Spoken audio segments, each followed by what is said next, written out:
지난 시간에도 우리가 이 역대기 상에 나오는 레위 지파 계보 중에서 레위 대지성의 계보에 관하여 살펴봤습니다. 그 도표 이제 익숙할 겁니다. 1절부터 15절까지가 되겠습니다. 레위 제사장, 좀 더 정확히 말하면 레위 대지성의 계보입니다. 그리고 오늘 읽은 부분이 레위의 계보이고, 그 다음에 중간에 31절부터 47절 굉장히 길지요. 이 레위 찬양대에 대한 이야기가 가장 길게 나옵니다. 그 다음에 48절에 레위의 일반 사회에 관한 이야기가 나오고, 그 다음 레위 제사장의 계보가 나옵니다.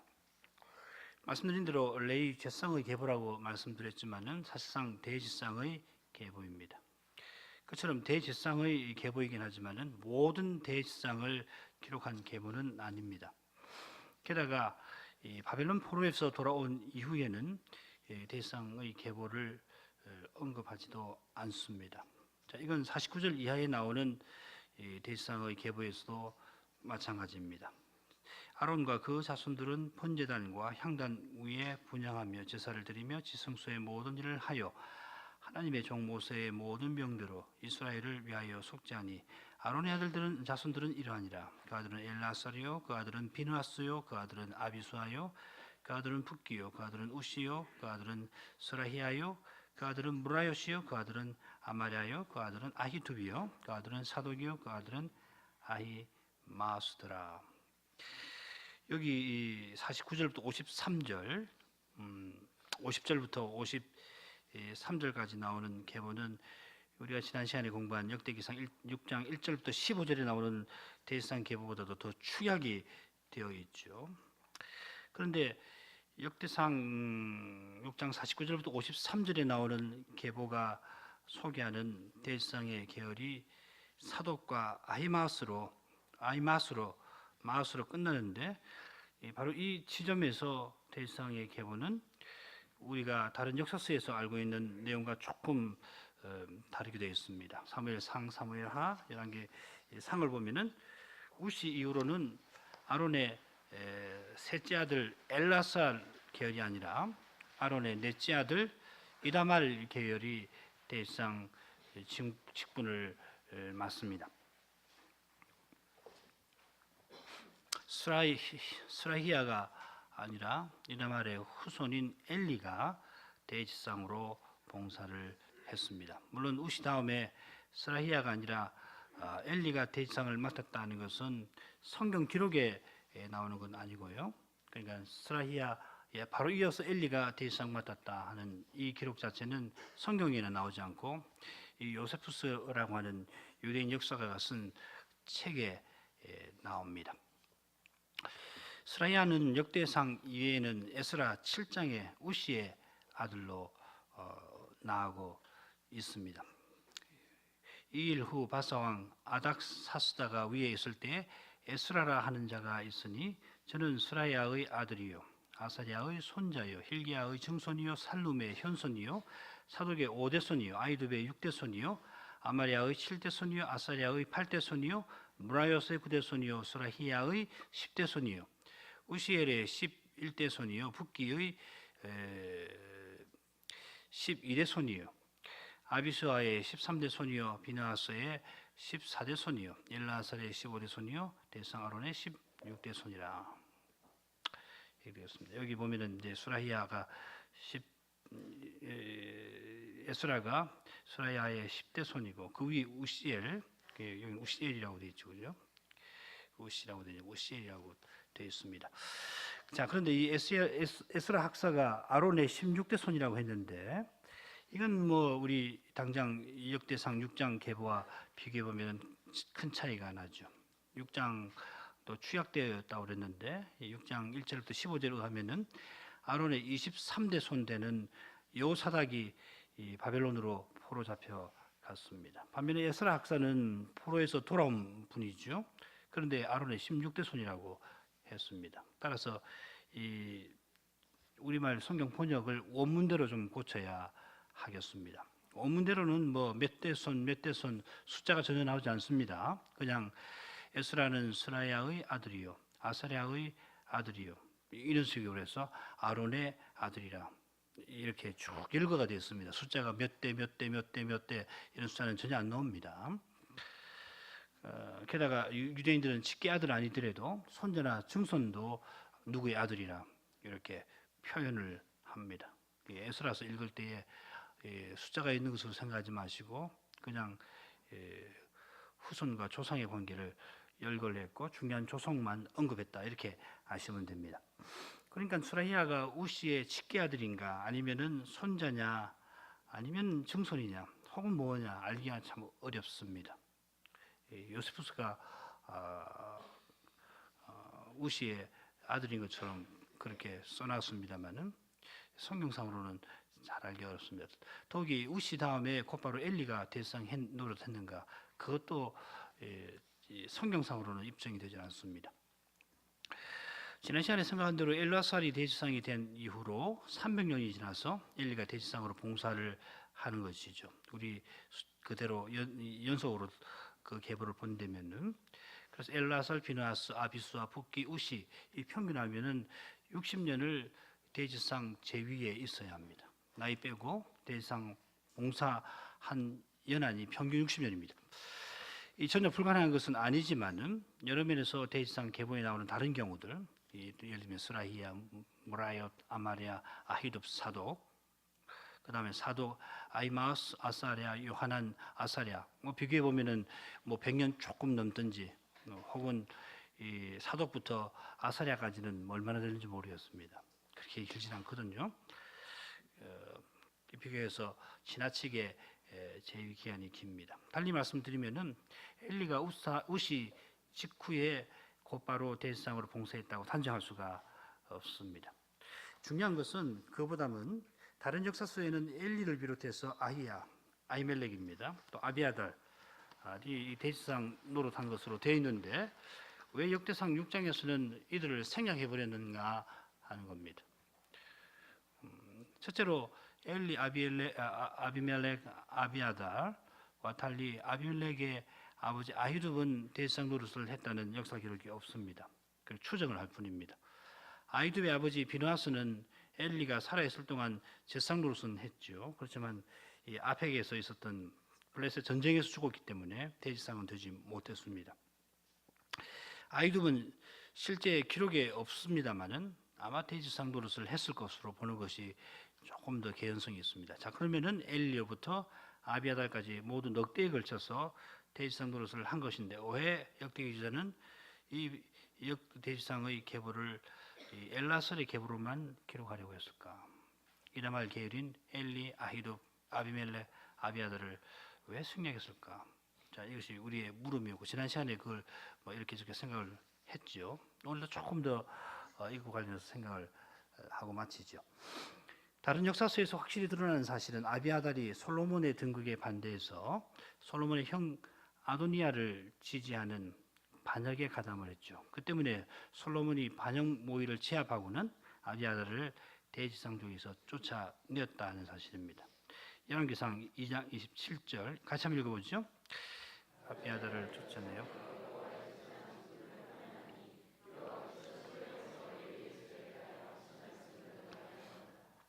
이 일이 동시에 여호와께서 실로에서 엘리 집에 대하여 예언하신 말씀을 응하게 한 것이라 하였습니다. 엘리의 두 아들 홈리와 비나스가 여호와의 제사를 멸시를 했죠. 더구나 성막에서 여호와의 집에 봉사하는 여인과 동침하는 그런 무서운 죄를 범했는데 엘리가 그 일을 단속하지 못해서 하나님이 다음과 같이 사무엘을 통해서 예언을 하십니다. 제가 홀수 읽고 여러분 짝수 읽어주십시오. 여호와께서 사무엘에게 이르시되 보라 내가 이스라엘 중에 한 일을 행하리니 그것을 듣는 자마다 두 귀가 울리리라.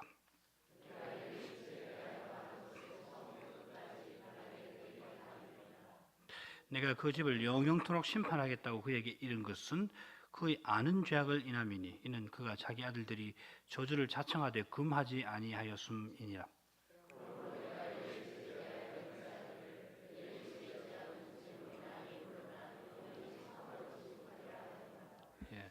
솔로몬이 아비아달을 대지상에 파문한 것이 이 예언을 성취하는 것이다 하였습니다.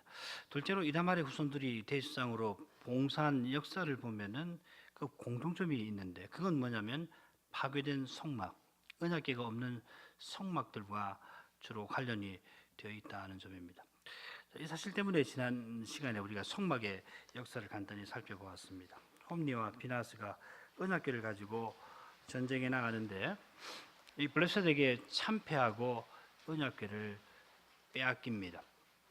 시편 78편을 보면은 블레셋이 언약궤만 탈취하고 곱게 돌아간 것이 아니고 실로를 파괴하였습니다. 이건 지극히 당연한 일일 겁니다.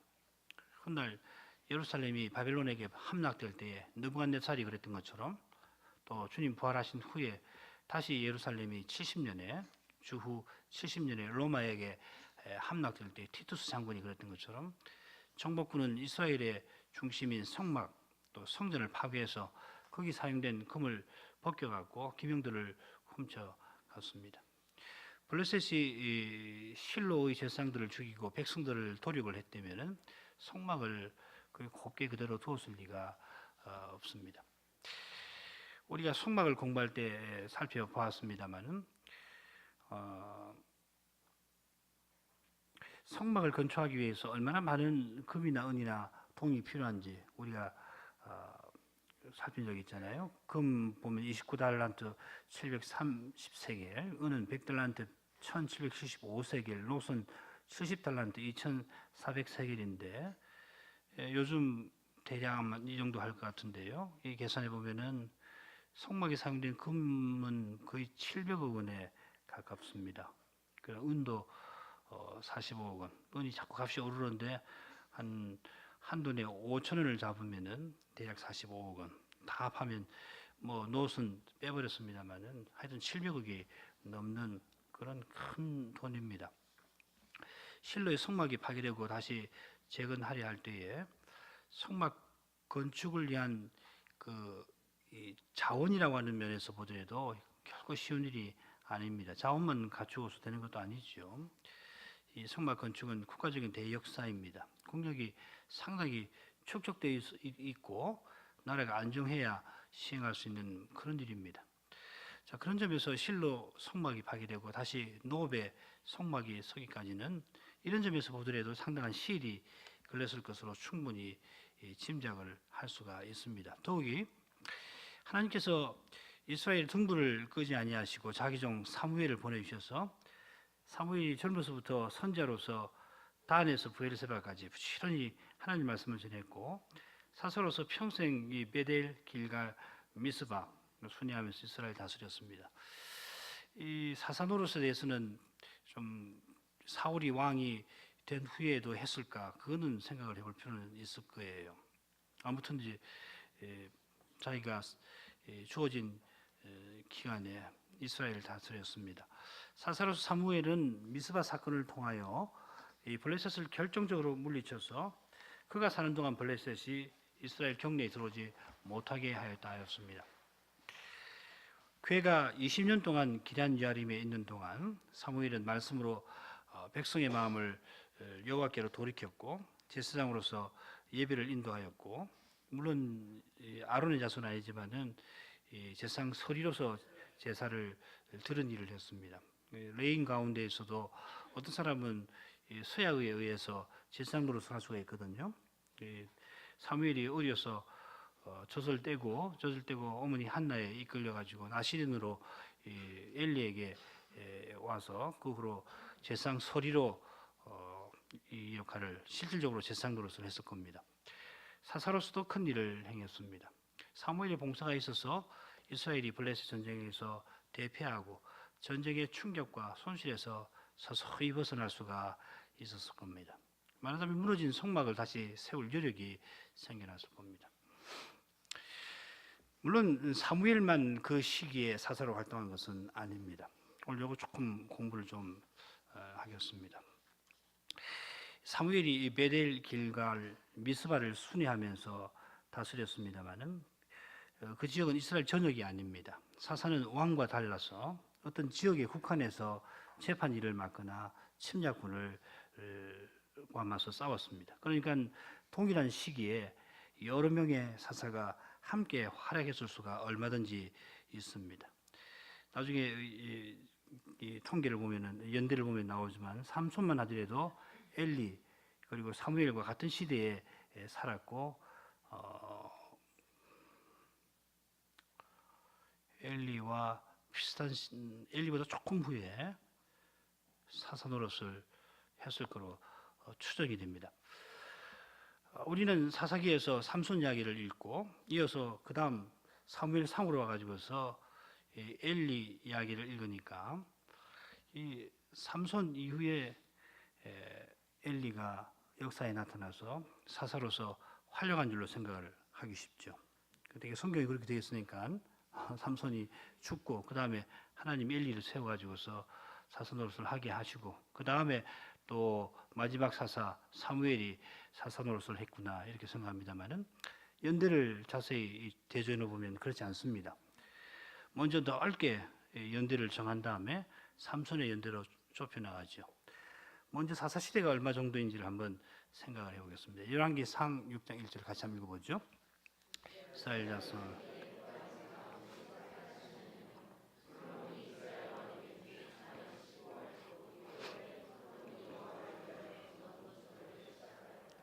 사역하신 전인데 그걸 크게 분석하면 이렇게 됩니다.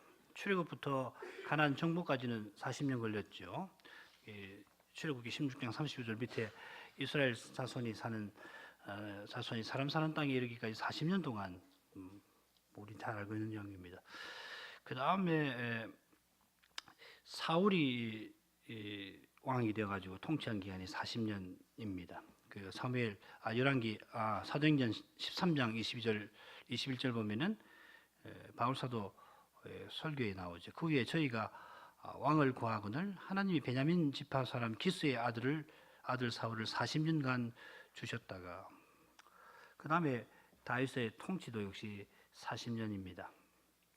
다윗 통치는 뭐 사울이 죽고 난 다음에 이루어지죠. 그 열왕기상 2장 11절 그 다음 페이지 보시면은 다윗이 이스라엘 왕이 된 지 40년이라 헤브론에서 7년을 치리하였고 예루살렘에서 33년을 치리하였더라.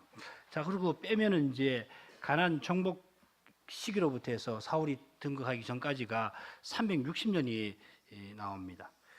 물론 이제 솔로몬이 왕이 되어 가지고서 제 4년에 성전을 건축했다고 그러니까 3년 왕위에 있었는데 아버지가 돌아가시고 난 다음에 다시 죽고 왕이 된 건 아니니까 이 3년은 포함을 시키지 않아도 되겠습니다. 대략 360년이라고 이렇게 계산하기 쉽게 이렇게 놓죠.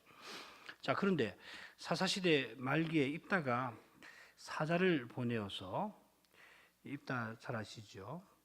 하나님 앞에 서약을 해서 자기 딸을 번제로 드려서 입다의 딸은 평생 처녀로 성전에서 봉사하는 여인이 되었잖아요. 그 입다입니다. 그때 암몬 왕이 쳐들어왔는데 입다가 사자를 보내어서 암몬 왕에게 이스라엘 역사를 쭉 진술을 해서 암몬 왕의 침공이 얼마나 역사적 근거가 없는가 하는 것을 정당성을 밝힙니다. 거기 중대한 연대가 나옵니다. 이 같이 한번 읽어보죠.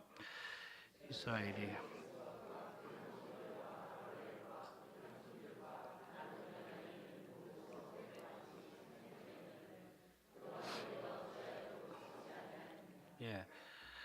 원래 이 암몬 쪽 땅인데 헤스본 아루엘은 이스라엘이 가나안에 들어가기 직전에 정복 직전에 차지한 도성들이죠. 요단 동편에. 자, 그러면은 입다 사사로부터 해가지고서 사울 등극까지가 얼마가 되냐면 60년이 되는 거예요. 그렇죠? 360년 사사 기간에서 300년 빼버리면은 입다로부터 사울의 등극까지가 60년이 됩니다. 자, 그다음 입다로부터 미스바까지 우리가 알 수 있는 중요한 연대들을 한번 쭉 살펴보겠습니다. 미스바 사건 이후에 이스라엘이 왕을 구하고 사울이 왕이 되었으니까 그 시기는 60년보다 틀림없이 짧을 겁니다. 그걸 대략 이렇게 놓고 한번 보죠. 보면 입다가 6년 사사 노릇했고요. 입산이 7년, 그 후에 엘론이 10년, 그 후에 압돈이 8년 이렇게 되어 있습니다. 그 성경 찾아보시면은 그 후에 이렇게 연속으로 이 네 명의 사사들이 봉산 연대가 나옵니다. 그 다음에 사사기 13장 1절에 블레셋이 이스라엘을 점령한 시기가 40년 동안이었다는 중요한 연대 표시가 나오고요. 그다음 이제 아시는 대로 삼손이 등장하는데 삼손은 20년 동안 사사 노릇을 합니다. 그다음에 이제 사무엘 상으로 가면은 엘리가 40년 사사 노릇을 한 것이 나오고, 그다음에 사무엘상 7장 2절에 사무엘이 미스바 사건 직전에 한 20년 동안 사사 노릇한 내용이 언약계를 언급하는 말씀에서 나오죠. 그건 뒤에 볼 겁니다. 자, 이 연수를 다 합하면은 모두 151년, 뭐 150년이라고 하죠. 나옵니다만은 이 실제로는 어떻게 되냐면 60년이 못 되는 세월 동안 다 이루어진 겁니다. 그러니까 입다라부터 사무엘까지 순차적으로 사사 노릇을 한 것이 아니고, 사사기에는 입다, 입산 쭉 이 순서대로 되어 있습니다만은 이 순차적으로 죽고 난 다음에 다른 사사가 사사 노릇하고 그런 것이 아니고요. 사사들이 상당 기간 겹쳐서 활동한 것이 분명합니다. 이전에도 마찬가지입니다. 이 입다 이전에 사사들, 뭐 이전번 아비멜렉이 있을 거고요. 그건 참왕이죠. 참칭왕 아비멜렉이 있을 거고, 그 다음에 기드온 있고, 뭐 이게 앞에 역사도 계산해 보면은 훨씬 더 많습니다. 앞서도 말씀드린 대로 사사는 왕처럼 전체 이스라엘을 다스리는 사람이 아니고 어떤 지파를 중심으로 어떤 제한된 지역에서 재판하던 사람, 그래서 영어로는 저주라고 그러잖아요. 저주라고. 이 때문에 얼마든지 서로 동시대에 활동할 수 있습니다. 재판을 하고 또 백성들, 지파들을 중심으로 해서 몇몇 지파를 규합해 가지고서 전쟁에 나가고 그렇습니다. 자, 그러면 이 60년의 내용을 결정할 중요한 사건을 한번 살펴보죠. 그건 첫째로 이 블레셋의 점령 시기입니다. 이 사사기 13장 1절 읽어보죠. 같이. 이스라엘 자손이 다시 여호와의 복전에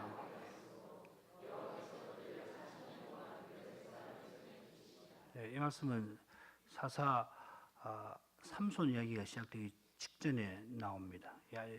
이스라엘이 다시 악을 행하자 여호와께서 블레셋 사람의 손에 붙였는데, 그 시기 동안 삼손을 사사로 일으켜서 이스라엘을 구출해 주셨습니다. 사사기 뭐 우리 다 배웠습니다만은 그걸 잘 아시는 성경인데, 이 사사기에는 이처럼 이스라엘이 하나님 언약을 저버리고 범죄하면은 하나님께서 이 민족의 손에 이스라엘을 어느 정도 넘기시고 또 사사를 보내셔서 구출한다는 표현이 반복해서 나옵니다. 백성들이 울부짖자 하나님 사사를 보내어서 건지시고 얼마 정도 있다, 얼마 정도 평안을 얻게 하셨더라. 예를 들면은 이 기도원 경우가 되겠죠. 이스라엘 자손이 또 여호와의 목전에 악을 행하였으므로, 이건 드보라 이후죠. 여호와께서 7년 동안 그들을 미디안 손에 붙이시니, 이렇게. 그리고 사사기 8장 28절, 미디안이 이스라엘 자손 앞에 복종하여 다시는 그 머리를 들지 못하였으므로 기드온에 사는 날 동안 40년에 그 땅이 평안이라. 드보라 사사를 보내가지고서 평안을 얻게 하셨는데 또 악을 행합니다. 그러니까 하나님께서 이번에는 미디안의 손에 7년을 붙이셨는데 사사 기드온을 보내가지고서 구출해 주시고 기드온 사는 동안 40년 동안 그 땅을 평안하게 하셨습니다. 그리고 그 후에 또 이스라엘이 다시 악을 행해서 블레셋에게 괴로움을 당하게 되었습니다. 그때 이제 하나님께서 삼손을 세우셨습니다. 참 복잡한 이야기라서 다음에 혹시 사사기를 공부할 기회가 있을는지 모르겠는데 그때 상당히 자세히 설명할 수 있으면 하겠고요. 오늘은 대략만 들으십시오. 삼손이 사사로 활약하며 블레셋과 싸운 기간은 20년입니다. 사실 기도는 뭐 미디안에서 완전히 구출해 버렸지만은 삼손의 경우는 그러지 못하죠, 그렇죠? 시대로 뒤로 갈수록 이런 문제가 생깁니다. 그리고 블레셋이 결정적으로 물러난 것은 미스바 사건입니다. 사무엘상 7장 13절 같이 읽죠. 이에 블레셋 사람이 굴복하여 다시는 이스라엘 경내에 들어오지 못하였습니다.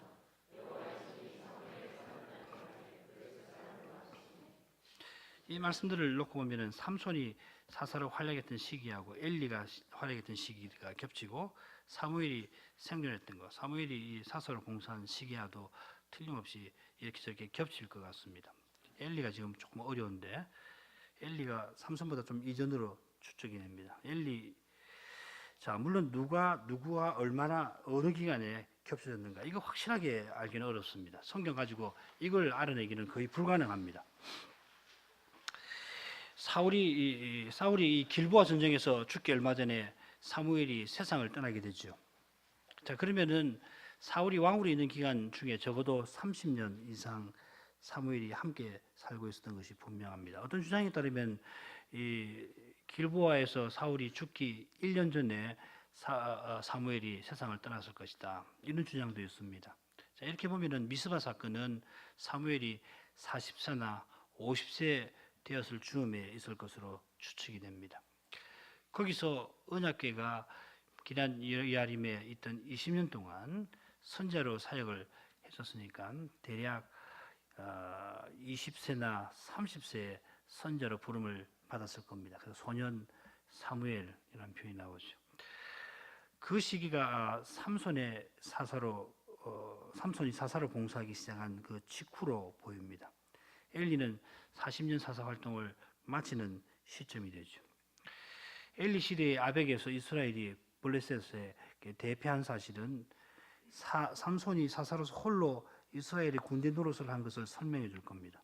특이하죠. 다른 사사들은 나가 싸우자 하면 백성들이 와 하고 같이 나가서 싸우고, 기도원 경우는 많아가지고 하나님께서 다 추려가지고서 300명 농사만 들고 나갔잖아요. 그런데 삼손은 아무도 함께해서 싸우지를 않지 않습니까? 그래서 혼자 이스라엘의 군대처럼 그렇게 활약을 했는데 왜 그랬을까? 이런 사실 때문에 그런 거 아닌가 짐작을 해볼 수 있는 겁니다. 언약궤가 빼앗기고 실로 성막이 무너지는 큰 참패를 당한 직후이기 때문에 이건 천지가 무너지는 겁니다. 이스라엘로서는 성막이 이렇게 파괴됐다는 것은. 그래서 삼손을 도와서 블레셋과 맞설 엄두를 내지를 못했던 것 같습니다. 그런데 삼손이 홀로 군대와 같이 블레셋과 싸웠기 때문에, 게다가 언약궤가 다곤 신상을 부셔버리고 가는 곳마다 신비한 능력을 드러낸 사실이 블레셋을 큰 두려움에 빠지게 했기 때문에 블레셋이 대성을 거두었습니다마는 그 후로 별달리 이스라엘을 공격한 일이 없습니다. 기록에 나오지 않습니다. 아마 삼손이 들릴라의 꿰에 빠져 눈에 빠진 게 눈이 빠졌죠. 두 눈이 빠졌으나 다시 회개해서 힘을 회복한 후에 블레셋을 대표한 사건도 중요한 역할을 했을 겁니다. 이것도 같이 한번 읽어볼까요? 제가 짝수절 여러분 홀수절 30절은 같이 읽죠. 삼손이 자기 손을 붙든 소년에게 이르되 나로 이 집을 버틴 기둥을 찾아서 그것을 의지하게 하라 하니라.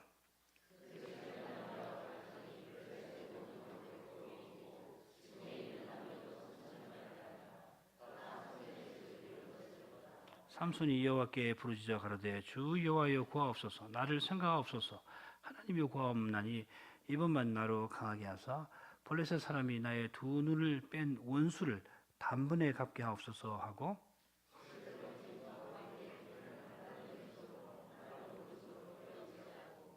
가로되 블레셋 사람과 함께 죽기를 원하노라. 힘을 다하여 몸을 굽히매 그 집이 무너져 모든 방백과 온 백성에게 덮이니 삼손이 죽을 때에 죽은 자가 살았을 때 죽인 자보다 더욱 많았다. 이 5 방백이 한꺼번에 다 죽었습니다. 그리고 이 수많은 귀족들을 포함해서 3,000명이 죽습니다. 고대 도시국가인데 블레셋이 5개 도시국가 연합체 아니에요. 그 5개 도시국가의 방백들, 왕들이 다 죽고, 그 다음에 대부분의 중요한 귀족들, 장군들, 이런 사람들이 이 신전에 다 모였을 거 아니에요. 이런 사람들이 한꺼번에 죽었으니까 고대 도시국가가 이만큼 타격을 받으면 단시일에 수습하기는 쉽지가 않을 겁니다. 삼손이 이런 봉사가 있어서 그가 20년 동안 기럇 여아림에 있을 동안에 사무엘이 이스라엘 가운데서 하나님 말씀을 전하고 국력을 회복할 수 있게 도움을 주었을 겁니다. 마찬가지로 미스바 사건에서도 물론 하나님이 도우신 사실이 있습니다만은 블레셋은 삼손 때문에 크게 약해진 상태였고 이스라엘은 반대로 어느 정도 회복한 상태에 있어서 이스라엘이 블레셋을 크게 무찌를 수가 있었을 겁니다. 뭐 이스라엘은 가만히 있는데 하나님이 전부 싹 그런 것은 아니지요. 자, 이런 역사적 배경에서 실로 성막이 무너진 이후에 이스라엘이 어떻게 노 성막을 재건할 수 있는 힘을 비추가 있겠나 우리가 짐작을 해볼 수 있는 겁니다. 물론 지난 시간에 생각한 대로 사무엘은 성막 재건의 일이 자기 일이 아니라고 판단한 것이 분명합니다. 그렇게 판단한 것은 물론 이스라엘의 피폐해진 이 경제적 여건만 아니라 성막을 재건하는 것이 자기의 직무에 속하지 않는 일로 생각했기 때문입니다. 그 밖에도 노 성막이 세워질 때든지 그 후에 기본 성막이 세워질 때에 언약궤를 성막에 안치하지 아니한 사실도 우리가 중요하게 생각해야 할 점입니다. 다윗 왕이 예루살렘을 정복한 후에 비로소 언약궤를 예루살렘으로 옮길 생각을 하였고 다윗이 언약궤를 옮긴 후에도 그걸 성막 지성소에다 놓지 않고 별도의 장막을 세워서 거기 놓았죠. 예루살렘에다가. 반면에 성막은 예루살렘에서 조금 떨어진 기본에 그대로 두고서 언약궤만 예루살렘으로 옮겨서 별도의 장막 안에 안치해 두었습니다. 그 이유는 언약궤를 빼앗기고 실로 성막이 붕괴된 후에 사무엘은 아마도 이 왕이 세워지면 원래 계획대로 성전을 지어서 거기다가 이 언약궤를 안치해야 할 것으로 판단한 것 같습니다. 그렇게 볼 수 있는 또 한 가지 근거는 이 사무엘이 다윗과 더불어 제사장 제도를 고칠 일을 의논한 사실입니다. 이건 지난 시간에 구절 읽었죠. 제사장 제도를 고친다는 것은 레인 편제를 고친 거 아니에요. 그리고 제사장 제도도 확대를 하는데 이건 성막이 성전으로 바뀌게 될 것과 관계가 있을 겁니다. 자, 이건 우리가 역대상 후반부에 차차로 생각할 수 있을 겁니다. 성막이 성전으로 바뀌는 것은 장자권이 에브라임 지파에서 유다 지파로 넘어갈 과도 관계가 있습니다. 우리가 이런 시각에서 시편 78편 후반부를 살펴봤습니다. 시편 78편이 아주 정교한 형태로 되어 있는데 맨 앞에 부분에 보면은 앞에 첫 부분 끝에 보면은 에브라임이 언약을 지키지 아니한 사실을 언급을 합니다. 부분에서는 실로 성막이 파괴되는 것하고 여호와께서 에브라임을 버리신 일이 여호와께서 유다 지파를 택하시고 시온에 새로운 성소를 세우시는 일과 대비해서 결론으로 제시가 되어 있습니다. 이건 그때 왕이 없으므로 각기 자기 소견대로 행하던 사사시대의 문제가 다윗에 의해서 해결된 사실, 마찬가지로 자기 소견대로 행하여 이스라엘의 영광, 언약궤가 떠나는 사건과 시온의 이스라엘의 영광이 안치되는 사실을 설명을 해 줄 것입니다. 복잡하죠. 우리 역대 상주 후반부로 갈 때 앞으로 이런 이야기 훨씬 더 좀 더 자세하게 설명을 해드릴 겁니다. 오늘은 대략 결론적인 이야기만 우선 들어 놓으시고 이 제사장 계보, 레인 계보를 이해하기 위해서 그 개략적인 이야기만 들어 놓으시면 되겠습니다. 댁에 돌아가셔가지고서 사사기나 전구구절을 살펴보시고 그렇게 해서 복습을 해놓으시면 좋겠습니다. 자, 이런 사실 위에서 우리는 역대상 6장에 기록된 대제사장 계보가 엘라살 계열로만 되어 있고 이다말 계열의 대제사장들을 생략한 이유를 조금 더 이해할 수가 있겠습니다. 흥미롭게도 우리가 앞서 주로 고찰한 시기 동안 사사말기부터 솔로몬의 성전 건립, 그동안 이다말 계열이 대제사장으로 봉사를 합니다. 엘리로부터 이다말이 아니고 아비아달까지. 그렇죠? 우리가 전에도 생각했습니다마는 역대기 주자는 족보 다음부터 역대상의 거의 모든 내용과 역대기하의 전반부 9장까지를 솔로몬 성전 건립에 관해서 기록을 하고 있습니다.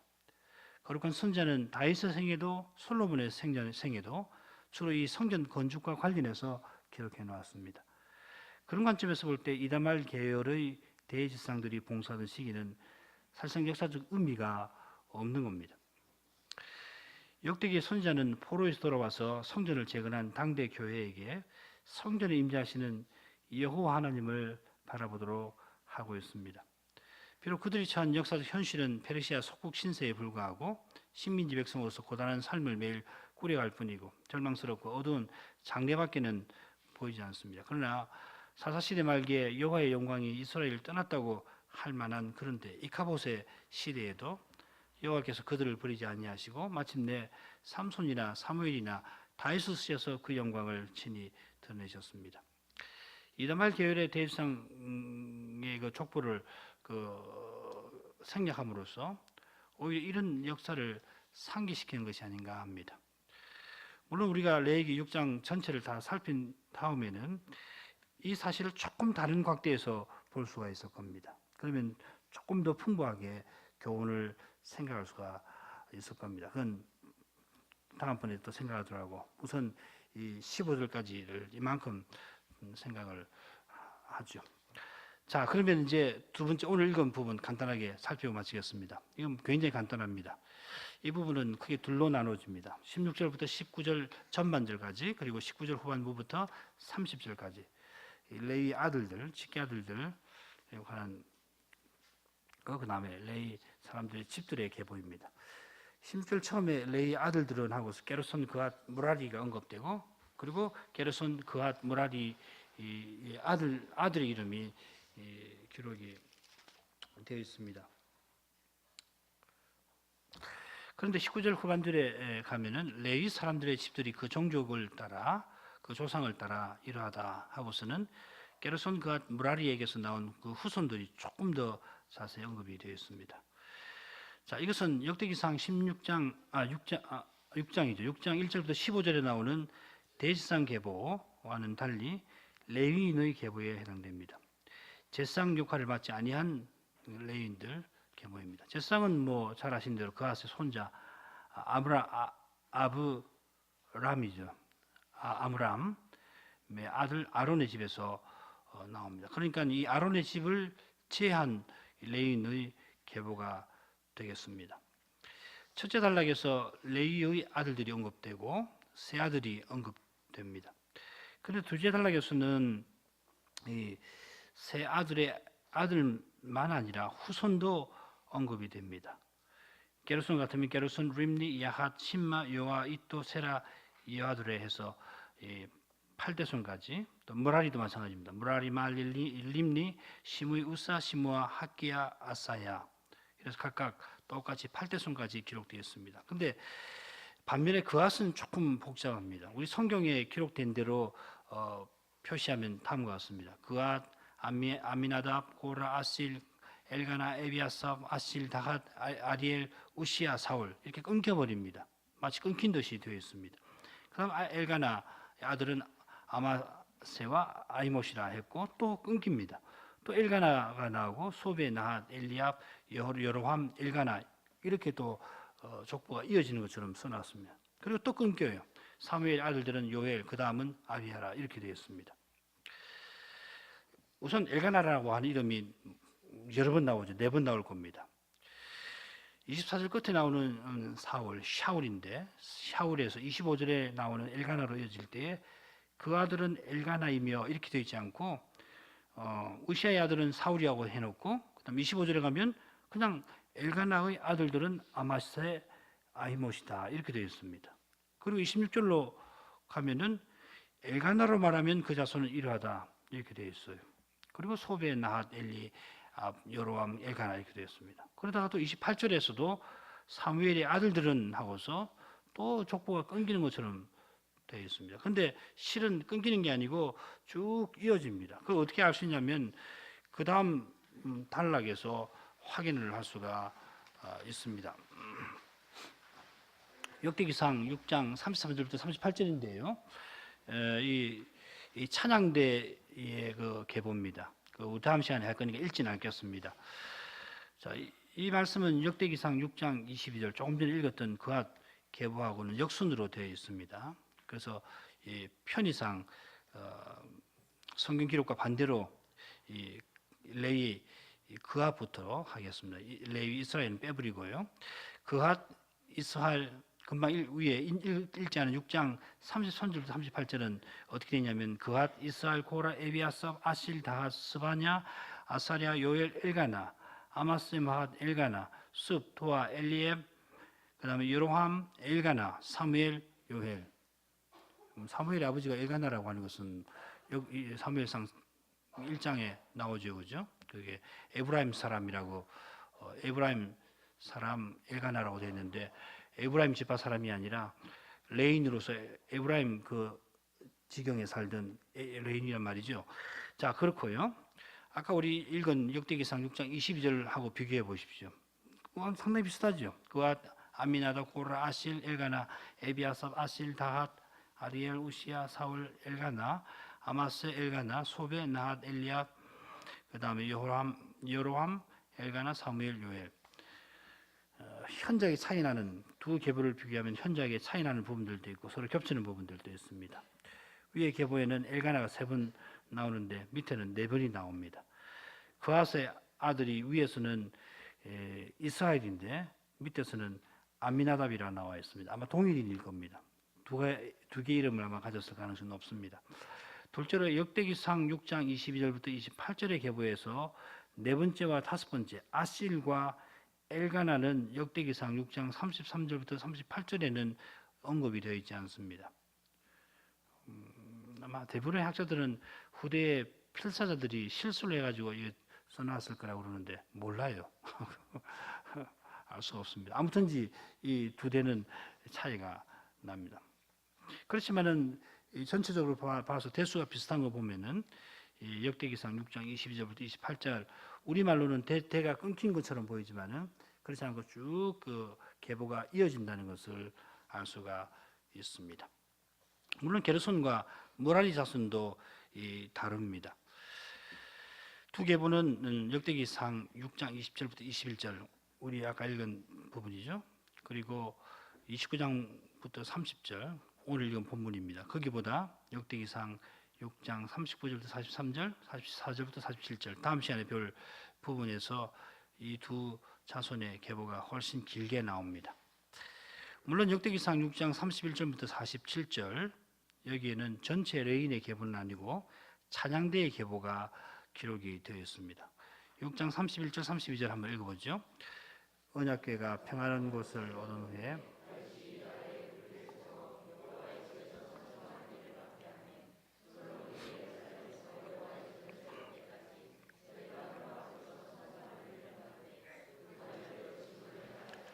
그러니까 오늘 공부한 그 레위인의 계보하고 다음 시간에 공부할 그 레위인의 계보가 사실은 같아야 할 필요가 없는 거죠. 왜냐하면 다음 시간에 공부할 것은 찬양대의 계보고요. 오늘 읽은 것은 전체 레위인의 계보입니다. 레위인이 찬양대만 있는 게 아니고 문지기도 있고 또 다른 직무도 맡아야 하거든요. 다음 시간에 이 찬양대 계보를 살피면은 왜 레위인의 계보를 이런 식으로 구성했는가 생각할 수 있는 재료가 생길 겁니다. 뿐만 아니고 왜 전체 레위인 계보보다 이 찬양대 계보가 더 자세한가 이거 생각을 해보면 하겠죠, 그죠? 이만큼 하죠. 기도하겠습니다. 거룩하신 하나님, 이날에도 저희가 함께 모여서 하나님을 찬송하며 하나님 이름을 부를 수 있게 하시고 또 함께 하나님 말씀을 연구하게 하시니 감사합니다. 이 모든 것은 저희가 그리스도와 연합되어서 거룩한 교회로서 존재하게 하신 은혜 때문에 가능한 줄 믿사옵나이다. 주께서 허락하시면은 저희가 힘써 모여서 하나님을 예배하고 또 이렇게 하나님 말씀도 자세히 배워나갈 수 있게 하옵소서. 그리하여서 저희가 일상에서도 하나님 앞에 행하는 자답게 소명을 자각하게 하시고 하나님 말씀을 잘 깨달아서 하나님과 함께 행하는 자답게 주신 사명을 분별하고 또한 이루어 나갈 수 있게 하옵소서.